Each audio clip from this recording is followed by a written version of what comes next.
Amém. Que a graça e a paz de nosso glorioso Senhor e Salvador Jesus Cristo seja com todos. Que bom que você veio, que bom que você está aqui na casa do Pai. Este é o melhor lugar para se estar. O salmista disse: alegrei-me quando me disseram, vamos à casa do Senhor. Em uma outra ocasião, Salmo 84, verso 10, assim lá o salmista também afirma que é melhor estar nos átrios do Senhor, melhor estar um dia nos átrios do Senhor do que 1000 em qualquer outro lugar. Então, seja bem-vindo no nome de Jesus. Você que está em casa, cultuando ao Senhor conosco, você está participando aí do culto da Segunda Igreja Batista, que fica aqui na cidade de Tapetinga, no médio sudoeste baiano. Portanto, que a graça e a paz de nosso glorioso Senhor e Salvador Jesus Cristo seja com você, também que está em casa. Amém? Amém, igreja? Amém. Deus tem para ti aquilo que você não tem. Ele pode aquilo que você não pode. Ele é aquilo que você não é. Ele é santo, Ele é lindo, Ele é maravilhoso, Ele é puro, Ele é perfeito, Ele é o Todo-Poderoso. Amém? Gente, é lindo demais. Você está cultuando ao Senhor, que pode nos dar aquilo que nós estamos precisando. Tem o que nós não temos, pode o que nós não podemos, é o que nós não somos. Então vale a pena se chegar a esse Deus, vale a pena se aproximar dEle, louvá-lo. A palavra louvor tem o sentido de elogiar, né? Glorificar, e acabamos de fazer isso aqui. Deus seja louvado. Estava ali refletindo mais ainda na mensagem, e aqui também com o Espírito no culto, que às vezes a gente está assim, ali dando uma relida e orando e tal, e o Espírito ligado, não é? Eliana aqui glorificando, santo, santo, e sem querer parar, porque Ele de fato é santo. Os serafins estão lá glorificando o tempo todo e dizendo: santo, santo, santo é o Senhor, que quer dizer, Ele é lindo, Ele é maravilhoso, Ele é puro, Ele é perfeito. Quando a gente pensa em santidade, inclusive está aqui escrito, né? Santidade ao Senhor, a palavra santidade logo remete a uma ideia de proibição. E santidade, você vai olhar para a palavra santidade, vai retratar exatamente esse Deus puro, lindo, lindo, Ele é lindo, amém? A irmã Gerolina aqui, ela sempre fala assim: Jesus é lindo. Salmo de número 100, abra sua Bíblia aí e vamos meditar nesse texto. Salmo de número 100, hoje sexta-feira, culto fé, vamos ver o que o Senhor tem para ti nesta noite, neste culto fé. Salmo de número 100.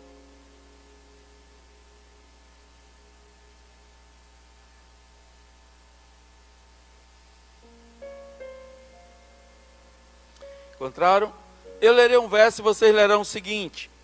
Diz assim, e aí vocês vão ler em voz bem alta, turma que está em casa.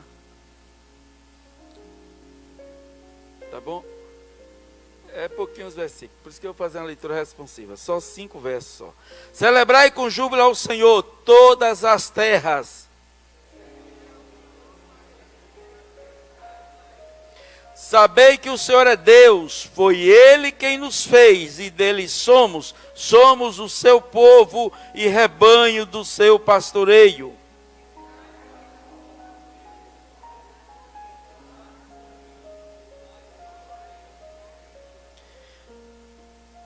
Porque o Senhor é bom e a sua misericórdia dura para sempre, e de geração em geração a sua fidelidade.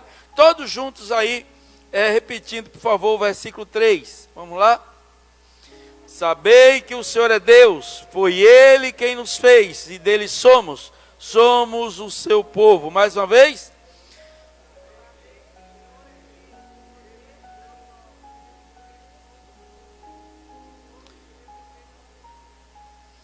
Pai, muito obrigado, Deus, por ter nos trazido à tua casa nesta noite.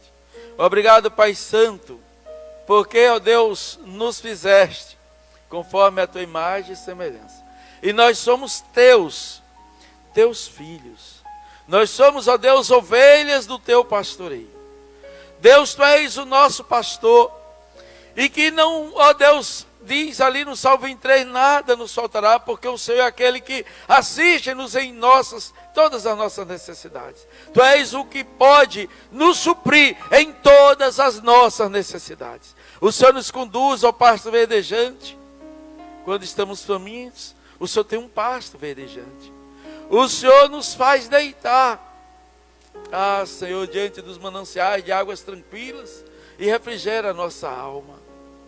Sim, Pai, o Senhor nos guia pela vereda da justiça, por amor do seu nome. Sim, Senhor, ainda que venhamos andar pelo vale da sombra da morte, não temeremos mal algum, porque tu estás conosco.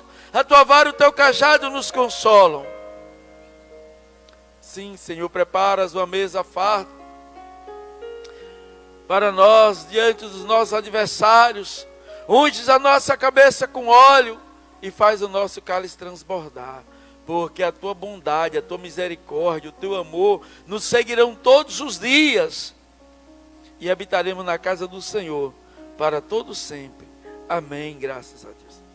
Eu queria saber se você, ao ler esse versículo 3, você se sente parte. É interessante, ao lermos a Bíblia, que você tente assim se associar com o texto, ver o texto se associar com você, deixar o texto fazer uma leitura de você. É interessante a gente ler a Bíblia e deixar a Bíblia ler a gente também. Você lê a Bíblia e tentar se relacionar com o texto. Quando eu leio esse texto, e aqui eu estou destacando o versículo 3, olha que lindo, está dizendo aí, que nós somos dele. Primeiro, olha, saiba que ele é Deus. Nós vamos falar sobre isso. Eu quero só que você sinta o texto. Primeiro, saiba que o Senhor é Deus. Existe um Deus. Existe o Criador. Ele precisa ter esse entendimento. E que foi Ele quem nos fez. E que dele nós somos. Nós somos o seu povo. Nós somos ovelhas do seu pastoreio. Gente, isso dá uma segurança muito grande. Porque você tem um dono. Você tem um dono. Nós não somos, assim, algo que o Criador fez e jogou aí. E deixou ao acaso. Não. Não.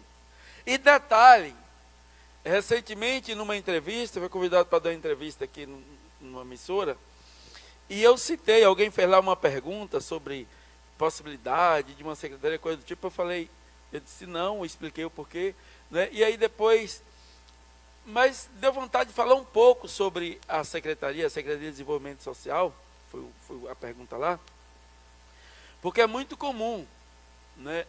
Nas secretarias, eu digo isso por algumas cidades que já passei, é muito comum às vezes a pessoa que assume a pasta, que Deus abençoe aí todos os secretários que assumem essa pasta, mas às vezes é muito comum não se tratar, e não só a Secretaria de Desenvolvimento Social, mas esses órgãos públicos em que o pobre, aquele pobre mesmo, precisa do serviço público. Às vezes as pessoas ignoram. Eu fiz questão de citar Salmo 68:5, que diz assim, que ele, esse Deus aqui, ele é pai de órfão e juiz de viúvas. E aí viúva lá no contexto, aquela mulher que não estava inserida no mercado de trabalho, aquela pessoa desamparada, 68:5. Pai de órfão e juiz de viúvas. Pai de órfão e juiz de viúvas. É Deus em sua santa morada. Com isso aqui eu só estou arredondando mais ao versículo 3 para dizer a você que por mais simples que você ache que seja, por mais que você se considere uma pessoa sem significância, por mais que você ache que você é a pessoa menos importante do planeta Terra, aleluia, Ele é Deus que se importa contigo. Então saiba nesta noite que o Senhor te ama. Saiba nesta noite que o Senhor cuida de ti. Saiba nesta noite que você é dele. Você é do Senhor. Você é do Senhor. Você é propriedade exclusiva dEle. Nós somos dEle. Somos ovelhas do seu pastoreio. Somos o seu povo. Fomos criados conforme sua imagem e semelhança.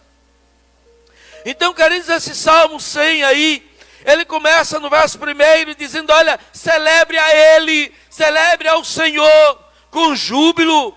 Celebrai com júbilo ao Senhor todas as terras. Todas as terras. Celebre ao Senhor. Esta palavra aí, todas as terras, isso nos dá uma ideia de totalidade mesmo, toda a criação, todo o ser, como nós vamos ter lá no último salmo, dizendo que todo ser que respira, louve ao Senhor. Salmo 150, verso 6. Todo ser que respira, louve ao Senhor. Todo ser que respira ao Senhor. Então celebrai com júbilo ao Senhor todas as terras. Todas as terras. A vida é um milagre, a vida é um milagre dado por Ele, a vida emana dEle. Então toda a criação, todo ser que respira, deve louvar o seu santo nome. Mas não é apenas louvar, cantar, adorar, expressar com palavras, mas também servir. E aí diz o verso 2, servir ao Senhor. Mas não é servir por obrigação, não é servir porque tem um cargo, não é servir porque tem um título. Todos devem servir e servir com alegria, servir com prazer, servir com amor, servir ao Senhor com alegria, se apresentar diante dele com cântico. Mas para servir com alegria, se apresentar diante dele com cântico, celebrar toda a terra, estar celebrando o Senhor, precisa ter a consciência, e aí por isso essa parada no verso 3, precisa ter a consciência de que Ele é Deus. E é o Deus digno desta celebração, é o Deus digno dessa adoração, é o Deus digno desse serviço, é o Deus que cuida de nós nos mínimos detalhes. Então sabei que o Senhor é Deus. Sabei que o Senhor é Deus. Irmãos, essa ideia de saber que Ele é Deus, isso é muito importante. Deus é o nosso Criador. Nós não nos criamos a nós mesmos. Não nos criamos a nós mesmos. Só que diante de uma geração autossuficiente, diante de uma geração autossuficiente e que ignora Deus, porque ela acha que ela dá conta de tudo e não precisa de Deus, é a geração que acha que tem resposta para tudo. E a pandemia traz suas lições, e uma das lições é esta, de quebrar esta autossuficiência de todos nós, na nossa geração. Então é extremamente importante lembrar que Deus é o nosso Criador. Não nos criamos a nós mesmos. Mas muitos vivem como se fosse Criador e o centro de seu pequeno mundo. Além de ser o seu próprio Criador, é o centro de seu pequeno mundo, de atenções. E que todo mundo deve girar em torno de si. Quanto mais o homem se distancia de Deus, distancia-se de si mesmo. Eu vou repetir. Quanto mais o homem distancia-se de Deus, ele distancia-se de si mesmo. A ciência moderna, ela está baseada na suposição de que o homem é o Senhor, aqui entre aspas, que tem poder e o direito de colocar a natureza a seu serviço, sem nenhum respeito, limite, temor ao Criador, do qual se distanciou. E aí eu repito, quanto mais o homem distancia-se de si mesmo, quanto mais o homem distancia de Deus, distancia-se de si mesmo. A experiência medieval, isso aqui é muito interessante na nossa história. A experiência medieval, o período medieval, fazia com que o homem se sentisse parte de uma ordem superior, que o amparava e constrangia ao mesmo tempo. Havia temor naquele período da história. Então havia o entendimento de que este Deus ampara e que esse Deus constrange. Mas nós vemos na realidade hoje que ninguém pode constranger ninguém, nem nada, nem Deus assim, ninguém pode corrigir, porque exatamente está distante desse Deus. Naquele período, havia nesse período medieval aí, então, esse ser humano, ele se sentia assim, parte deste universo, mas submisso a esta ordem superior que ampara e constrange ao mesmo tempo. Por outro lado, a perda desse sentimento de comunhão com a ordem superior que é o Senhor, o traz uma grande sensação de liberdade e a possibilidade de uma abertura sem limites para o mundo, mas por outro lado deixa o homem perdido e inseguro. Essa liberdade é que eu não estou falando de liberdade econômica, que não é liberdade de imprensa, liberdade no sentido para a perversidade, liberdade para imoralidade, para a perversão, as práticas das perversões, nesse sentido. Então, nessa sensação de liberdade, já que ela se distancia desse Criador, se sente agora livre para fazer tudo o que quer, tudo o que pensa.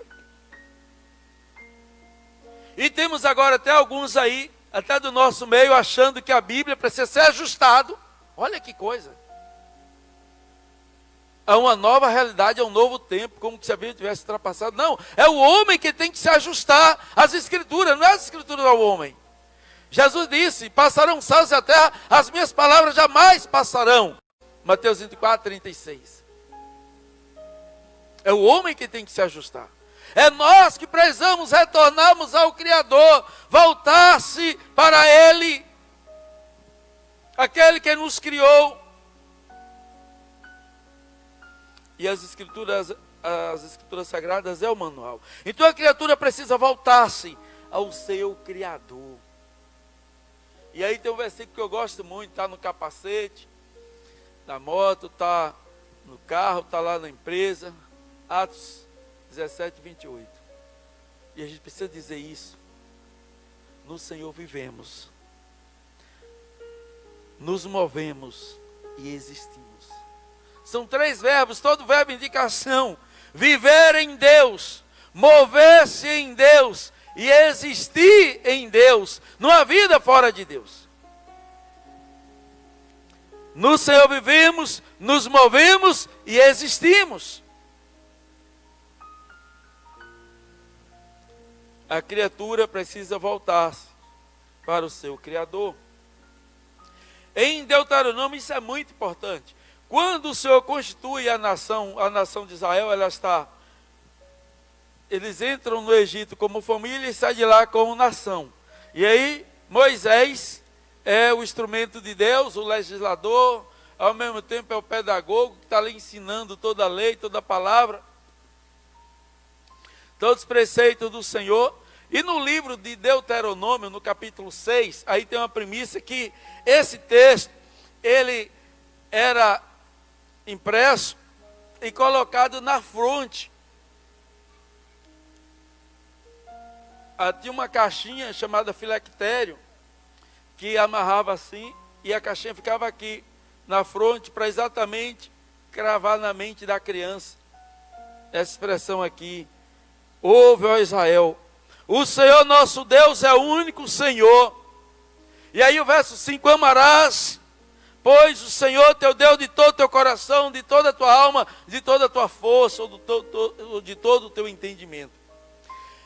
Outra forma dessa caixinha que guardava esse preceito era na altura do coração. Aí ela vinha enrolada de couro e ficava aqui na altura do coração, para que a criança memorizasse, guardasse. E nunca se esquecesse de que só o Senhor é Deus. Não existe outro, só o Senhor é Deus. E que este Deus nós devemos amar com todo o nosso ser, com todo o nosso coração, com toda a nossa alma, com toda a nossa força, com todo o nosso entendimento. O que vai constituir o primeiro mandamento: amar a Deus. E aqui nesse mesmo texto, a gente tem aí 7 advertências para que este povo, quando chegasse na terra prometida, não se esquecesse. Então vamos lembrar lá, Salmo 100, verso 3. Salmo 100, verso 3. Sabei que o Senhor é Deus. Sabei que o Senhor é Deus. Foi Ele quem nos fez. E dele somos o seu povo. A gente não pode esquecer isso. Isso nos dá segurança, isso nos dá tranquilidade. Você está passando por problema? Saiba que Ele é Deus. Saiba que você é dele. Saiba que você é ovelha do seu pastoreio. Você consegue imaginar uma ovelha em um pasto, cujo pastor é o Senhor? Você acha que você vai passar uma adversidade de maneira que não seja assistido? A adversidade a gente passa, a dificuldade a gente passa, mas não ficaremos desassistidos por Ele. Não ficaremos desassistidos por Ele. É o que eu citei aqui na oração, Salmo 23. Ainda que eu venha andar pelo vale da sombra da morte, eu não temerei mal algum. Por quê? A tua vara e o teu cajado me consolam. É o cajado dele. A vara dele está ali para me livrar, para me proteger. E não foi ele que me levou para o vale da sombra da morte, não. Nós é que damos nossos pés fora, tomamos decisões erradas, fazemos coisas erradas às vezes, e aí a gente que sai às vezes do caminho. Porque Ele vai nos guiar para onde? Ele não vai nos guiar, conforme o Salmo 23, é para onde? Para o pasto verdejante. Para nos saciar. Ele vai nos guiar para onde? Para o lago, manancial de águas tranquilas. Não de águas turbulentas, águas tranquilas. A fim de refrigerar nossa alma, nos dessedentar. Nos guia pela vereda da justiça, por amor do seu nome. Mas ainda que venhamos andar pelo vale da sombra da morte, agora já é a gente, não é mais Ele levando para lá. Porque Ele só nos guia para os lugares bons. Amém? Para os lugares bons, para as coisas boas. Porque Ele é bom. Então, diante dos nossos adversários, que tipo de adversário você está enfrentando? É na saúde física? É uma batalha espiritual? É financeira? Que tipo de adversidade? Diante dos seus inimigos, Ele vai nos levar para onde? Para a mesa farta. Vamos ver a nossa cabeça, o nosso cálice transbordar. E a sua bondade e a sua misericórdia vai acontecer na segunda e na terça, não? Não. Dura para sempre, todos os dias. De domingo a domingo, a bondade de Deus, a sua misericórdia, o seu amor, a sua graça, está aí para nos assistir. Então os nossos olhos precisam estar firmes nesse Deus, sem jamais esquecermos do seu cuidado, do seu amor, da sua presença. Então Israel, como eu estava falando, depois de receber esse preceito de que só o Senhor é Deus, o único Senhor, Israel precisava ouvir e entender isso, e amar o Senhor de todo o coração, de toda a alma. Tem aí uma orientação, que este ensinamento, esse preceito, diz o verso 6, deveria estar, e era para estar no coração deles. Essas palavras que hoje te ordeno estarão no teu coração. E o 7 diz, tu a inculcarás a teus filhos, delas falarás assentando em tua casa, andando pelo caminho, ao deitar-te, ao levantar-te. Essa semana eu participei de 2 cultos de gratidão, e eu fiz questão de ali envolver as crianças. Em um culto havia criança, 2 crianças. Inclusive quando eu chamei a atenção delas assim para aquilo que estava acontecendo, elas participaram, né, e oraram. E como foi lindo, né? O Bernardo e o Felipe. Numa outra casa, já uma adolescente. Aí eu falando dessa necessidade de uma geração, a nossa geração, está passando para outra geração a importância deste Deus. Então aqui, tinha que inculcar aos filhos, falar, estando em casa, ao deitar, ao levantar, andando pelo caminho. E aí onde diz, verso 8, também atarás como sinal na tua mão, e serão por frontal entre os olhos, e escreverás nos umbrais de tua casa e nas tuas portas. Veja quão importante esse preceito, esta palavra. Ouve, ó Israel, só o Senhor é Deus, a Ele amar, com todo o coração, com toda a alma, com todo o teu entendimento. Porque no momento que você tem Deus na sua mente, e esse Deus Todo-Poderoso, você tem a tranquilidade, que Ele é contigo, você não está só. Quando é que a gente se desespera? Quando a gente acha que está sozinho. Quando é que vem os medos? Quando a gente acha que está sozinho. Quando é que a gente se sente inseguro? Quando a gente acha que Ele está distante, Ele nos deixou só aqui, Ele nos abandonou. Não, não somos filhos abandonados. Citei aqui o Salmo 68, 5, Jesus também mencionou isso, inclusive naquele contexto que já estava próximo da sua partida, dele ser crucificado. Em João 14, para consolar, para preparar o coração dos seus discípulos, ele diz, olha, não vos deixarei órfão.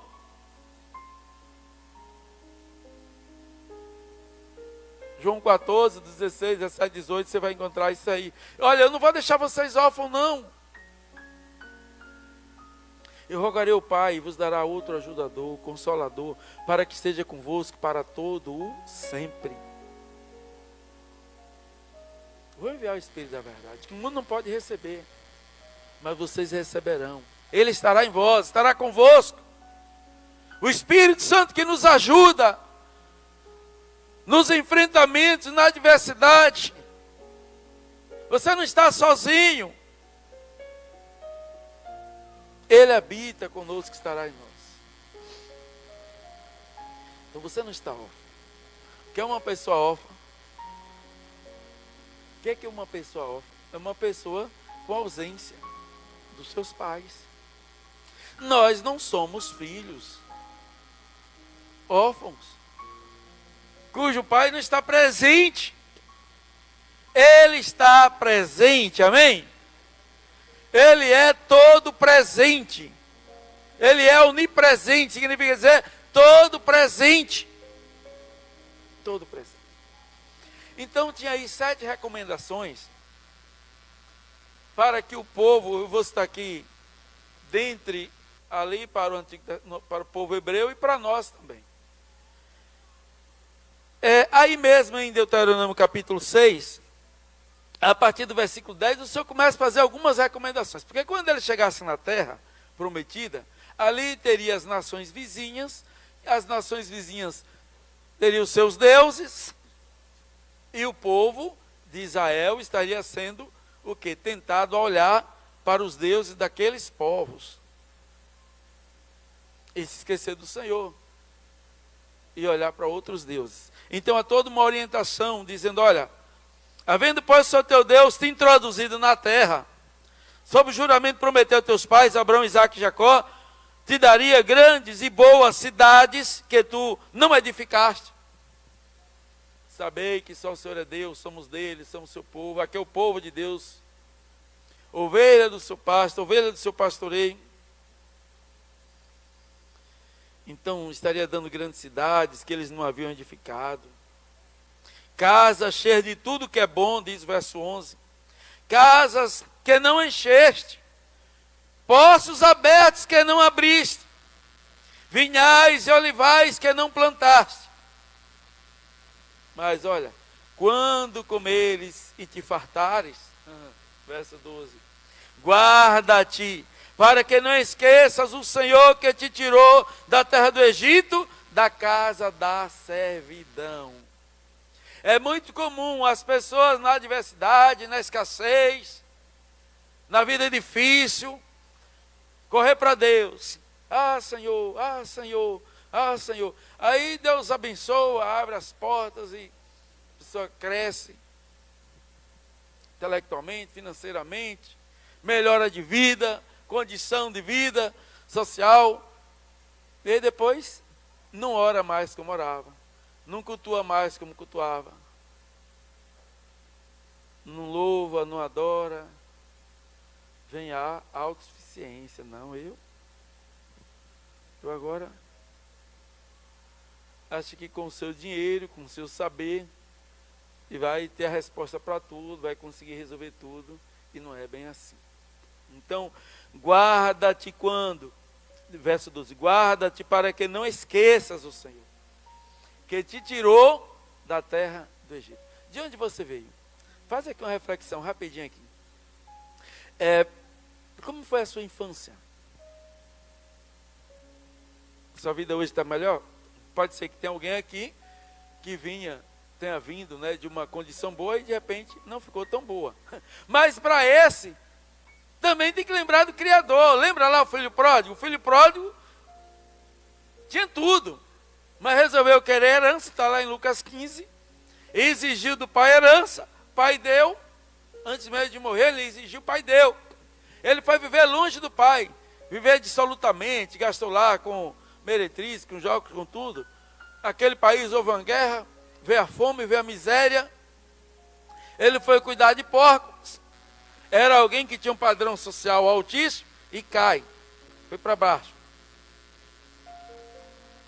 E lá cuidando de porcos, ele viu que os porcos se alimentavam melhor do que ele. O dono dos porcos valorizava mais os porcos do que os funcionários. Ele se lembra de como os funcionários na casa do pai eram bem tratados. Então ele se lembra do pai. Sabei que só o Senhor é Deus, amém? Somos dele, somos seu povo, ovelha do seu pasto. Sabei que o Senhor é Deus, existe um Deus, existe um Pai Todo-Poderoso, que tem o melhor para os seus filhos. Jesus disse, vós que sois pais, sendo maus, sabei dar boas coisas aos seus filhos, muito mais o vosso Pai Celestial. Quem é o pai que se o filho lhe pedir um pão, vai dar uma pedra? Se pedir um peixe, vai dar uma serpente? Então aquele filho pródigo, ele se lembra da casa do pai, se lembra do pai, como o pai tratava os seus funcionários, ele cai em si, se arrepende e diz, pai, pequei contra os céus, contra ti, não sou digno de ser chamado teu filho, me recebe como teu servo. E ele regressa ao lar. Antes mesmo de chegar em casa, o que é que o pai já fez? Porque o pai vê tudo. O pai te vê. Amém? O pai vê tudo. Sabe de tudo. Vendo aquela atitude do filho, o pai já prepara o melhor bezerro, cevado, e um grande banquete, em uma festa, anel no dedo, sandália para os pés, uma veste nova, vai ao encontro, antes mesmo dele chegar em casa, já vai ao encontro, o abraça, o beija, e vai para celebrar e diz, este é meu filho que estava morto e reviveu, este é meu filho que estava perdido e foi achado.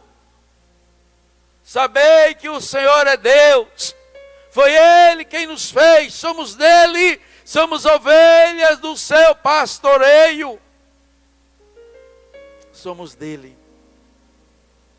Então a gente não pode esquecer. Mas como é que era lá? Na sua infância. De onde você veio? A gente não pode esquecer a nossa origem. De onde ele nos trouxe. De onde ele nos trouxe. Minha primeira escola multisseriado, na casa do meu avô, lá na roça. Um avô construiu um prédio escolar, uma escola mesmo, e o avô paterno e o avô materno colocou professor. A gente tinha professor dentro da casa dele para ensinar para os netos e os filhos trabalhadores. No ano de 81 que a gente foi para a cidade, nosso pai nos levou 10 filhos. 10 filhos. Eu vendia lenha para ajudar no orçamento doméstico. Não tinha esse negócio de dizer o dinheiro é meu, não. Não tinha esse negócio, não. Não tinha esse negócio, não. A gente catava mamona, minha mãe, aqui para quem entende um pouco de agricultura, subsistência, minha mãe plantava de tudo um pouco. Milho, feijão de corda, feijão de arranque, abrova, melancia. E mantinha a casa e os trabalhadores com o dinheiro dessas roças que ela colocava para fazer, os trabalhadores e a gente. O negócio do meu pai era cuidar de fazer pasto para ter o gado, o negócio dele é a pecuária. E aí a gente tem um pouquinho de tudo dessa vida do campo aí, mas foi de lá. Foi de lá. Da Cachoeira dos Alpes. Foi de lá. De onde você veio? Cada um aqui tem sua história. De onde você veio? Se nós puxarmos um pouco para além, aí da nossa origem no sentido de família aqui mais de imediato, se nós puxarmos para além, nós vamos lá para o Éden. Mas lá você vai ver que ele fez o melhor para nós. E nos deu o melhor. Depois de ter criado todo um ambiente favorável para todos nós, é que ele nos pôs ali. Mas aí nós pecamos, nós transgredimos, nós erramos. Mas ele não desistiu de nós. Vestiu o homem que estava nu e com medo. Em Gênesis 3, 10, verso 9, o Senhor pergunta: Adão, onde estás? Ele: Senhor, ouvi a tua voz. E porque tive medo, olha, porque tive medo, porque estava nu, porque estava nu, tive medo. E me escondi. Quem falou que ele estava nu? Ele viu alguma fábrica de roupa, ele viu alguém vestido. Se sentiu inseguro. Inseguro. Nu aí em todas as dimensões, física, espiritual, moral. Mas Deus não deixou esse homem com medo, inseguro, escondido. O Senhor matou um animal.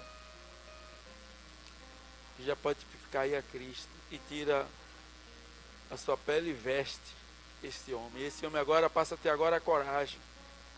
É expulso do jardim, de um lugar, ambiente totalmente favorável, seguro, mas ele tinha insegurança, tinha medo.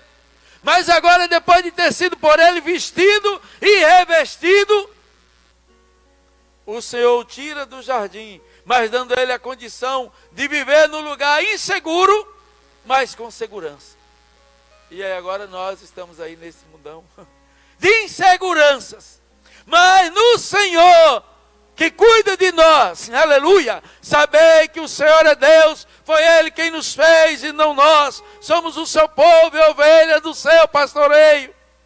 Se você tem esse entendimento, que você está nele, que você é dele, você tem segurança neste mundo inseguro e pandêmico. Insegurança jurídica, insegurança política, insegurança econômica, insegurança em todos os sentidos.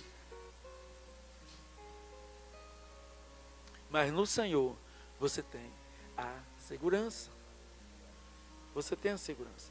Então, aí, não se esqueça de onde você foi tirado. Olha, não se esqueça que você foi tirado do Egito, da casa da servidão. Não se esqueça que você era escravo. Não se esqueça. Não se esqueça.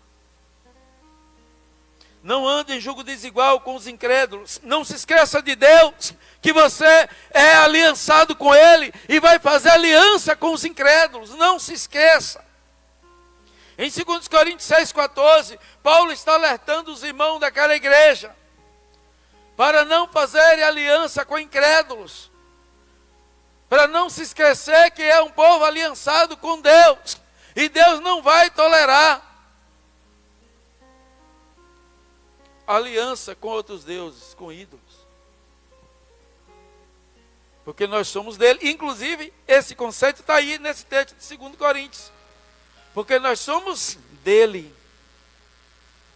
Nós somos dele. Não vos prenhar um jugo desigual com os incrédulos. Quer ver? Põe o verso seguinte, por favor, verso 15. Porque a sociedade tem a justiça com a injustiça, ou com a iniquidade, verso 16. Que como tem a luz com as trevas, pode passando, por favor. Que harmonia entre Cristo e 16. Que ligação entre o santuário de Deus e os ídolos. Porque somos santuário do Deus vivente. E aí a continuidade 16 diz assim, como ele próprio disse, habitarei e andarei entre eles, serei o seu Deus e eles serão o meu povo. Serei o seu Deus e eles serão o meu povo. Então, antes de fazer qualquer aliança, lembre que você já tem uma aliança com o Senhor. E a gente não pode se envolver com determinadas alianças que vai comprometer a sua aliança com Deus. A gente não pode se esquecer que temos uma aliança com Ele. Então não procure agradar as pessoas a qualquer custo. Precisamos agradar uns aos outros. Precisamos fazer ao outro aquilo que gostaríamos que o outro fizesse a nós. Mas desde que isso não fira o nosso relacionamento com o Senhor. Saber que o Senhor é Deus. Ele é o nosso Deus. E Deus é zeloso. Então, Paulo, lá em Gálatas 1:10, o apóstolo Paulo vai dizer assim, Gálatas 1:10, porventura procuro eu agradar, ou procuro eu agora a favor dos homens ou de Deus? Ou procuro agradar a homens? Se agradasse ainda a homens, não seria servo de Cristo. Paulo fala sobre isso. Pedro, João também falam sobre isso, não apenas uma vez, lá em Atos capítulo 4, a gente tem do 17 a seguir, quando os religiosos eles espancaram, violentaram, ameaçavam os apóstolos, para que não ensinasse acerca do nome do Senhor. E aí Pedro e João, eles vão falar assim, olha, importa obedecer antes a Deus, que aos homens. Nós não podemos calar, nós não podemos parar de falar daquilo que temos visto e ouvido. Mas aí eles ameaçavam, deram lá uma coça em Pedro, em João e deixaram ir. Depois tornaram a prender e novamente tornaram a ameaçar, e eles assim afirmavam, não podemos agradar os homens e desagradar ao Senhor. Então não procure agradar as pessoas a qualquer custo. Queira agradar a Ele, lembrai que o Senhor é Deus. Não se enrede nas filosofias humanas. Lá em Colossenses 2:8 também Paulo vai falar sobre as filosofias humanas, que ali acabavam exercendo uma certa influência na igreja daquela cidade. Então nós precisamos agradar a Deus. Eu falei aqui recentemente também, ali em João 12, quando, verso 43, 44, quando as autoridades ali de Jerusalém entenderam que Jesus era o Cristo, mas para não ser expulso da sinagoga, preferiram agradar aos homens do que agradar a Deus. Preferiram a glória dos homens do que a glória de Deus. Amaram mais a glória dos homens do que a glória de Deus.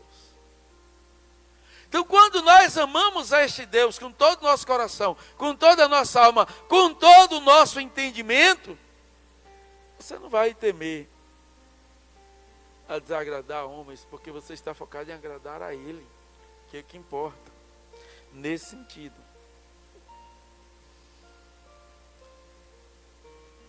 Não se envolva com aquilo que te afasta de Deus. Tudo aquilo que você percebe que vai te afastar dele, não se envolva. Não se envolva com nada que vai te distanciar do Senhor. Mas tudo aquilo que te aproxima do Senhor, que te envolve com o Senhor, com isso sim você deve se envolver. Então saber que o Senhor é Deus. Só Ele é Deus. E foi Ele quem nos fez. Nós somos dele. Somos feitura sua. Somos dele. Eu sou do Senhor. Você pode dizer isso? Eu sou do Senhor. Eu sou do Senhor. Eu sou do Senhor. Eu pertenço ao Senhor. Amém? Ele é o meu Deus. E eu sou dele. Eu pertenço a Ele. Eu sou dele. Eu sou do Senhor. Somos dele, dele somos. Somos o seu povo. Rebanho do seu pastoreio. Então, queridos, aí nós vamos entrar pelas portas com ações de graças. Bendizendo o seu nome, porque Ele é bom. E a sua misericórdia dura para sempre, de geração em geração. Amém? Você é de Deus. Então descansa. Confia. Relaxa, sossega. Ele cuida de ti. Ele cuida de ti. Em Mateus 6, Jesus Cristo traz para nós algumas lições sobre a ansiedade. Ele primeiro traz a negativa no verso 25, dizendo, olha, não fique ansioso por nada. Aí você pode dizer assim, ô Senhor Jesus, mas peraí, eu fico. E ele estava dando ensinamento aí para os discípulos. Não andeis ansiosos. Nesse texto você vai ver a palavra ansiedade, preocupação e inquietação, que são sinônimos. Não andeis ansiosos por coisa alguma desta vida, por nada. Não fique ansioso. Mateus capítulo 6, verso 25. Pessoal da Multimídia. Então, olha, não andeis ansiosos por nada. Não fique preocupado, não fique inquieto por nada. Não andeis ansiosos pela vossa vida. Nem quanto ao que haveis de comer, nem quanto ao que haveis de beber, que isso é coisa básica. Nem pelas coisas básicas. Aí ele termina essa palavra aí com duas perguntas. Isso para nos fazer pensar. Ele diz assim, quem é que vale mais? A vida ou o alimento? Você pode responder? Você que está em casa, você que está aqui, quem é que vale mais? A vida ou o alimento?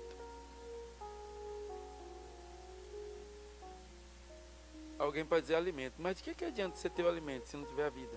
É a vida que vale mais. A vida Ele te deu, a vida você tem, e Ele que assiste a tua vida, Ele quem te supre, Ele quem te conduz. Você é ovelha do pastoreio dele, amém? Ele te pastoreia, Ele vai te levar ao pasto verdejante, ao manancial de água tranquila, vai te guiar pela vereda da justiça, a mesa farta. Não é a mesa escassinha, é mesa farta, é um pasto farto, é um manancial de águas tranquilas, não agitadas. Ungir a tua cabeça, fazer o teu cálice transbordar. E aí, ainda no verso 25, está outra pergunta, que é, o que vale mais, é a vida ou o alimento? E aí também ele pergunta, o que vale mais, é o corpo ou o vestuário?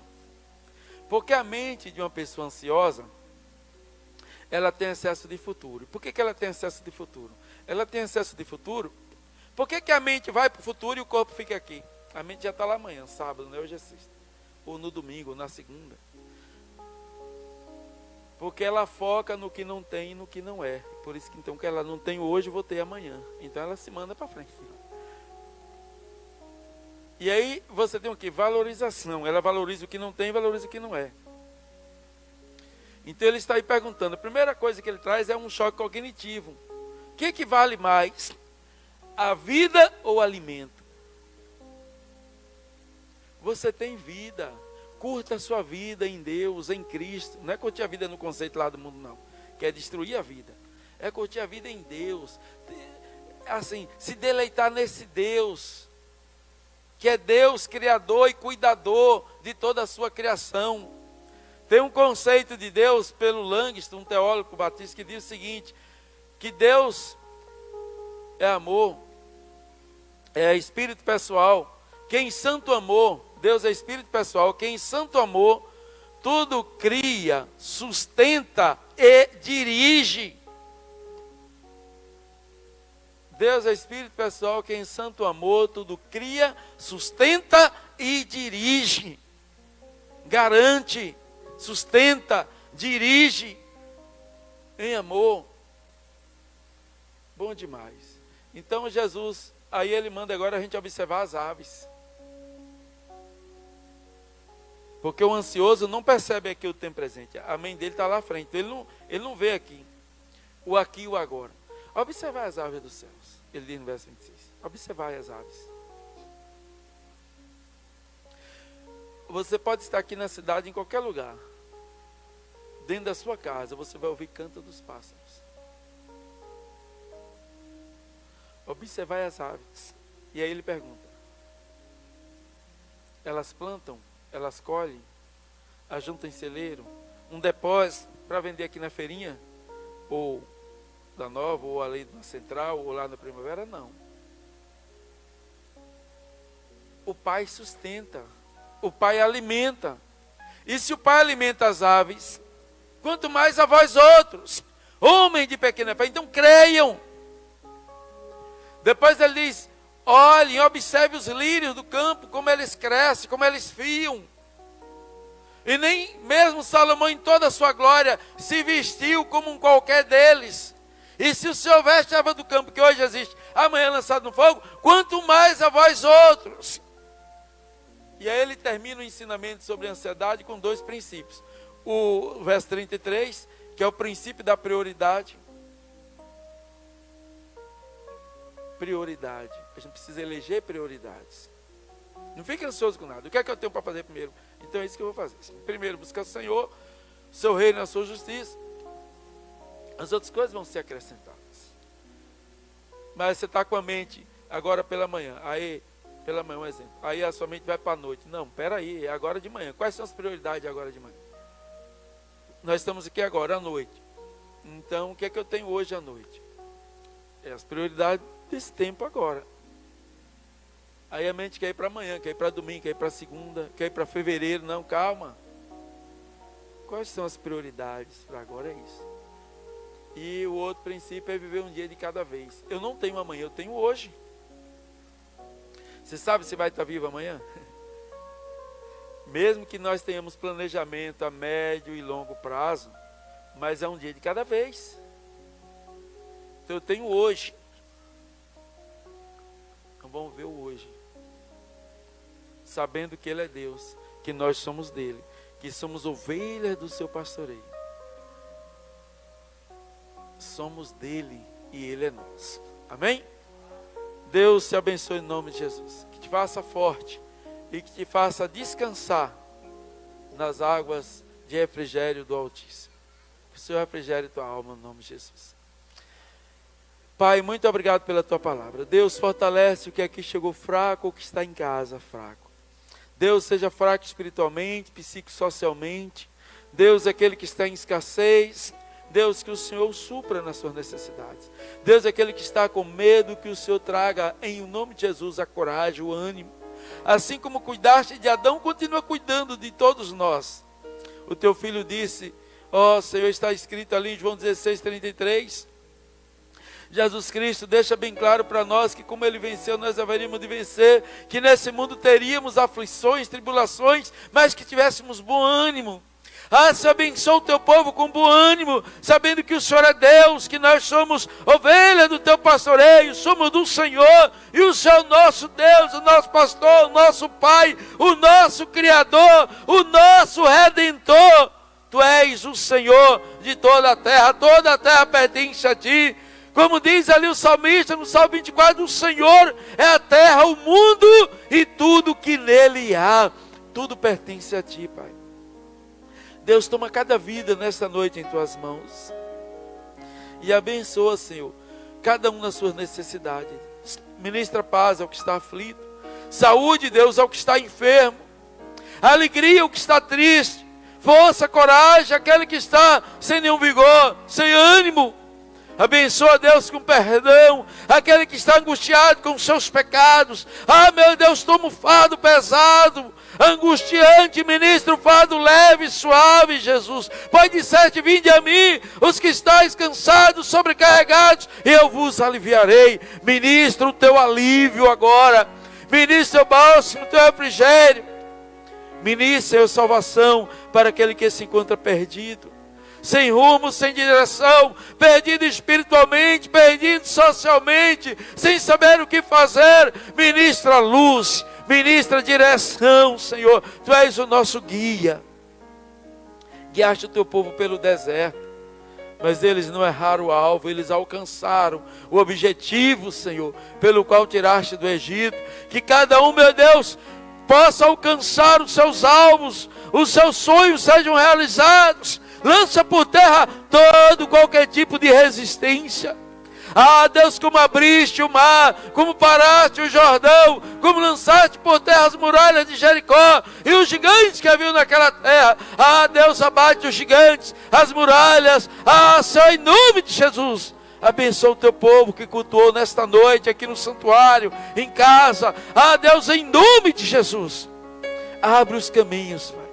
abre os caminhos, lança por terra a inveja, a resistência e abençoa o teu povo.